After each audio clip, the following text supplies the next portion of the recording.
പല ദിവസം ഭക്തജന ലക്ഷങ്ങൾ ഒത്തുകൂടുകയാണ്. പൊങ്കാലയ്ക്കായി തയ്യാറെടുപ്പുകൾ 10:30-നാണ് കൃത്യമായി പൊങ്കാല ചടങ്ങുകളുടെ വളരെ പ്രാധാന്യത്തോടെയുള്ള ചടങ്ങ് ആരംഭിക്കുക. നമുക്ക് അശ്വതി അവിടെ നിന്ന് തയ്യാറാക്കിയ ഒരു റിപ്പോർട്ട് കാണാം. പൊങ്കാല പോവുകയാണ്. ഇതിനിടയിൽ ചില പരിചിതമായ ചില മുഖങ്ങൾ കൂടിയുണ്ട് ഇവിടെ. സിനിമ സീരിയൽ രംഗത്തെ വളരെ പ്രശസ്തമായ നമുക്ക് എല്ലാവർക്കും സുപരിചിതയായ സീമാജി നായരാണ് നമുക്കൊപ്പം ചേരുന്നത്. എന്താണ് ഈ വർഷത്തെ പൊങ്കാലയിലെ ഏറ്റവും പുതിയ വിശേഷം?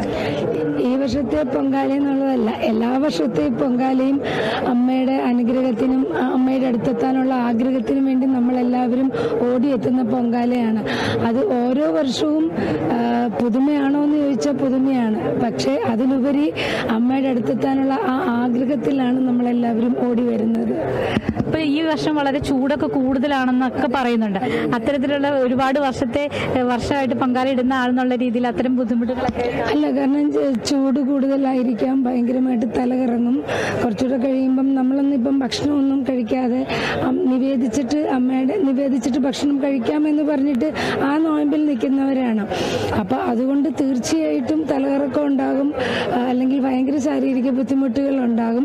അതൊന്നും നമ്മളിപ്പം മൈൻഡ് ചെയ്യുന്നില്ല. തലകറങ്ങട്ടെ, വീഴട്ടെ എന്നുള്ള അതേ ആറ്റിറ്റ്യൂഡിൽ അമ്മയ്ക്ക് വേണ്ടി തന്നെ നിൽക്കുവാണ്. അതോടൊപ്പം തന്നെ ഈ എന്തെങ്കിലും ആഗ്രഹ സിദ്ധിക്കാണ് പൊങ്കാല സമർപ്പണം എന്നൊക്കെ പറയുന്നുണ്ട്. അത് ആദ്യമൊക്കെ ഉണ്ടായിരുന്നു. ശരണ്യക്ക് സുഖമില്ലാതെ വന്നപ്പോഴൊക്കെ അവളുടെ അസുഖം മാറണമെന്നൊക്കെ ഉണ്ടായിരുന്നു. ഇപ്പൊ അങ്ങനെയൊന്നുമില്ല. അമ്മയ്ക്ക് പൊങ്കാല സമർപ്പിക്കുക അത്ര മാത്രമേ ഉള്ളൂ. പിന്നെ ആ സമയത്ത് ചിലപ്പോൾ എന്തെങ്കിലുമൊക്കെ മനസ്സിൽ വരും, ഒരു പ്രാർത്ഥന, അത്രേ ഉള്ളൂ. അല്ലാണ്ട് ഇന്നത് സഫലീകരിക്കാൻ വേണ്ടി ഒരു പൊങ്കാല എന്ന് ഇപ്പൊ എനിക്ക് തോന്നാറില്ല.